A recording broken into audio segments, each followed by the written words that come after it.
So hey everyone, welcome back to the quick and very interesting tutorial where in this quick tutorial I'm going to show you how you can save some default prompts in Gemini so that it will remember it and always generate the results accordingly. Now in order to do it, just simply open Gemini in your system. You can do the same steps from your smartphones as well.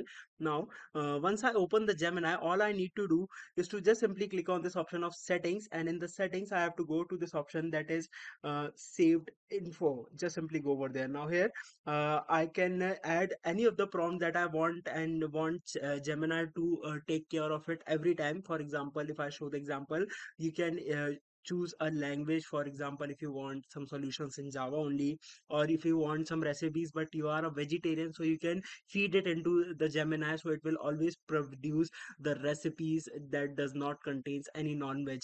So by this method you can easily do the process. Alright, so that's it for this tutorial. I hope this video will be helpful for you. Make sure to hit the like button and subscribe button for more such helpful and interesting tutorials. See you in the next one. Take care.